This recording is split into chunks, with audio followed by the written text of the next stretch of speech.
What's up, guys? Spin Firearms here, and today we're going to be talking about a way to turn your Glock, Smith & Wesson, Shadow Systems, Taurus, and a couple other brands, including, I believe, P80, into a full-blown 16-inch barrel Bullpup carbine kit. You can fully kit it out, and because of the lengths of the barrel and the lengths of the overall kit itself, basically you're cleared to do what you want with the thing. Right, and we'll touch on that later on.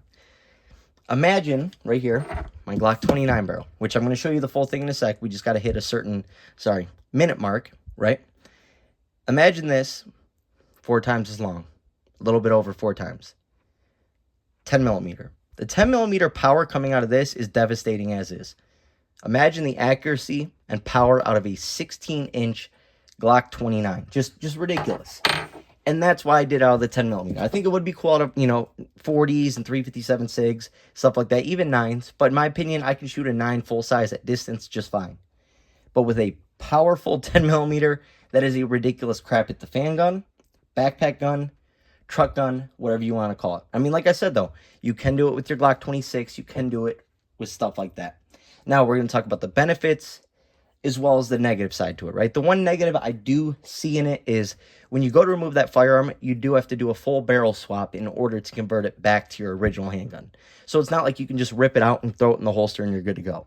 And that's where the whole part of putting a 16-inch barrel into it comes into play, right? So that's just something you're going to have to live with. But for instance, my Glock 29, that's my bear country gun. So I'm just fine carrying my Glock 26, and I go into bear country, throw a sling on this thing. Actually, a pretty sick setup. So let's go ahead and get into it. Now, as far as brands, I haven't done all my research, but Glock, P80, Palmetto State Armory, Smith & Wesson, Shadow Systems, and I believe I saw the Taurus G series on there, so like the G3C and stuff like that, right? And like I said, that is Meta Tactical. That's the Apex series kit. And I saw them roughly $499, which if you think about it, just a regular Glock 29 barrel is going to cost you $200, right? For a nicer one, $250, $300. So if you really think of that, you're paying $200, $250, maybe $300 for the overall chassis system. Let's get into it. That's my setup right now. Now, I am going to be throwing a different optic on there. That's just what I had for the time being, and we're going to get into it.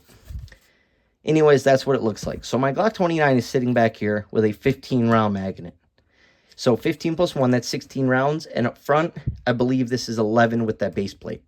So we have 27 rounds of 10 millimeter in this setup. Obviously, this is a vertical foregrip on a rail. You just have to install this stuff. They have all the options for rails, thumb rests, all sorts of stuff. Basically, all sorts of accessories are all sold on the website. So it's a one-stop shop, right? Now, one thing that I noticed right away, immediately, is it's extremely light. So for a backpack gun, this system adds barely any weight. The weight's going to come from the barrel and the optic, right? That's going to be your main place. And also the extra mags coming out of it. But that's not a big deal. Imagine the power, because this barrel comes through here all the way to the Glock sliding frame. 16-inch Glock barrel. Imagine the power and velocity. Just stupid. Just ridiculous to even think about. It's sort of difficult to imagine what that would basically do, right? But anyways, if you did want to make it shorter, because like I said, 16-inch barrel, the right length for everything, you can basically trick this out any way you want and not be breaking any laws. Now, the one thing I want to say is if you want to make it a little bit smaller, because some of my backpacks, it fit in. Some of my other backpacks, it did not fit in. So if you did want to make it a little bit smaller, you can throw the threaded thread protector on there, and that would remove about 1 inch, and that's the smallest you're going to get it. Obviously, right here, the extending buttstock. Actually pretty dang nice. Sorry, I'll pull this over. I like it at about the 2nd or 3rd. That felt pretty dang good. So that's where I like it. Obviously, you can shoot just fine there. I put my optic a little more forward so I can keep it more in. That's just how I prefer mine, right? Ambidextrous, non-reciprocating metal charging handle. You have a crossbolt safety. You have an ambidextrous mag release, which, boom, actually pretty dang cool. And like I said, that is that Glock 15-round 10mm mag. Now, obviously, I would put another 15-rounder in here. You can even get a drum. I mean, you could literally do whatever you want with this and make it an absolute ridiculous kit. Obviously, you can move this around basically wherever you want it, but I put that thumb rest right there, and that's honestly what feels really good in the hand.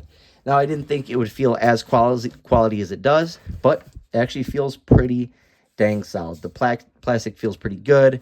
The screws went in well. Everything holds pretty nice.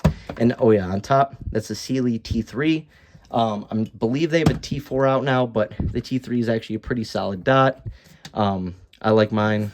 I don't even know if you're going to be able to see anything, but absolutely love it. It's ran fine for me. I have one on a shotgun. I have one on a Bullpup shotgun as well. So yeah, absolutely solid. So basically, this is the first kit where you can get a full-length 16-inch barrel that, like I said, covers your butt on all ends for upgrades and stuff like that. It is a Bullpup polymer chassis setup. So basically what that means is this trigger has a bar right here that runs, and when you slide your Glock in, so basically you pull this thing off to the back, slide your Glock in, slam this shut, and then you'll take this pin and feed it through. So that's basically on your Glock OEM trigger. So one thing I'm still questionable about is if you have a different trigger that's non-OEM, I'm not sure how this will work. Now, obviously, you could change connectors inside because that wouldn't affect the shape of the trigger, but it might be the fact that you need the OEM trigger in there for it to work. Not 100% sure, though. I am going to try it. Might as well give it a go. The other thing is I believe you need the OEM slide. In order for it to work, I believe it works off serrations.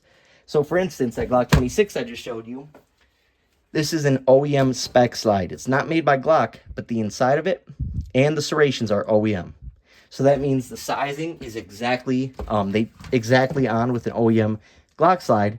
They just change a couple things up here and there that you can't even tell just so they don't break patenting laws. But like I said, I think you need an OEM slide. So those are two things I would keep in mind when you are purchasing it. Now, something like this, I did go with 10 millimeter. Like I said, it's a harder round, and you're getting more points of contact while shooting it. Therefore, it's just a better setup for a bigger caliber. 9 millimeter not as powerful, easier to shoot at distance, stuff like that. So having a 10 millimeter setup like this that you can just rip not only makes her an awesome, range toy, but also a crap hit the fan situation and stuff like that. The ballistics are just going to be dumb out of something like this, and I am going to be getting a chronograph here shortly. So we will be testing ballistics out of stuff like this. It'll be just dumb.